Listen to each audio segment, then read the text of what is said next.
Hi friends, my name is Kate. I'm with the therapy department at Progress Center, and today I'm going to discuss the topic of creating a sensory bin, how and why, right? So we're going to start with why. What are the benefits of a sensory bin?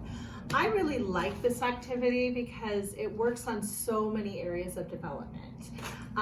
One thing it works on is tolerance of tactile, which is touch sensation. So depending on what you put in here, your child is getting exposed to different feelings on their hands, on their arms, and whatnot. Also, depending on what's inside too, you're going to have mixed textures, mixed sensations.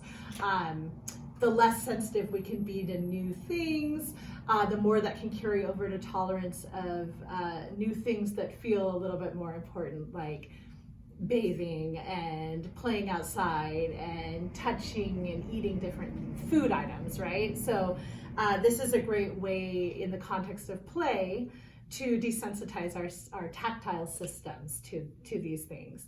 Another thing it works on is motor skills, right? Motor planning. So there's a lot of things in here that work on grasp, that work on sequencing, right? Like I reach down, I pinch a tongue, I pick it up, some very complex multi-step motor activities. Also things like scooping and dumping, working on those motor patterns that we need for lots of daily activities, such as feeding, getting dressed, toilet hygiene, all those things, toothbrushing, all of these skills that we're working on at this age. They're not quite there, but they're what we would call emerging skills, things that we're practicing.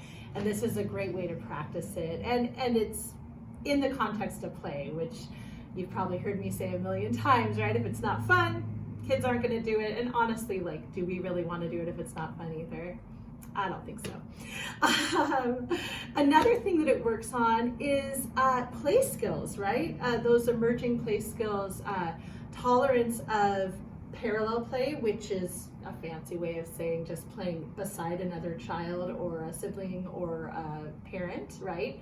Not being irritated sharing the same toy with somebody, or interactive play, right? You can start working on my turn, your turn, sharing, trading. Oh, you want this freaky dinosaur? Here, have a duck.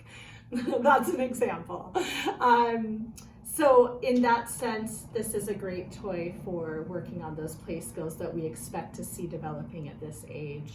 And lastly, it's a great device for communication, right?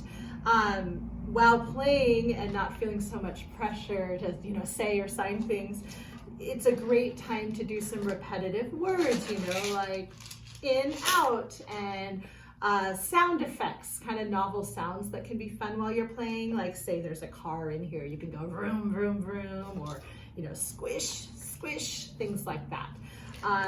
Basic repetitive words through play.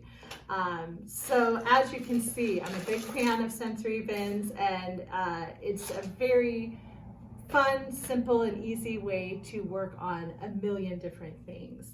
Now, what is a sensory bin? I've talked a lot about what it does and what it can do for your child, but how do we make one? So easy. Okay, first you need a container. I like a plastic kind of Tupperware type container that has a lid, preferably one that clicks so it's shut. A very good fitting lid is the most important thing.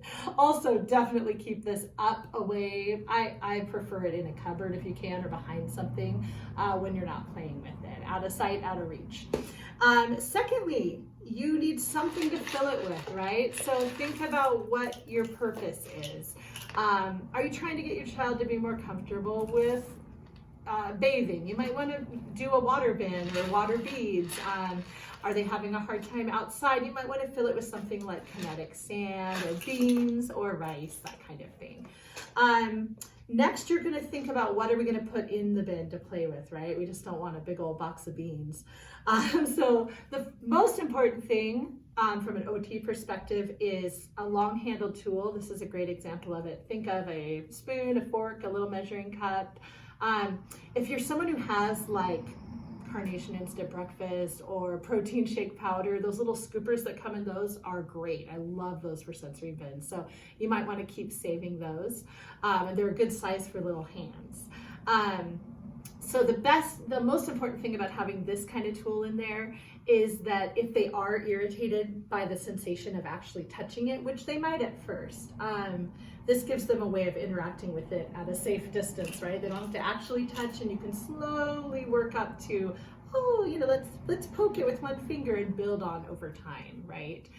With sensory integration, we don't want to force your child to just go all out, right? We're not going to throw your baby in the pool to teach them to swim. So it's the opposite of that. We want to go very slowly. Slow and steady wins the race.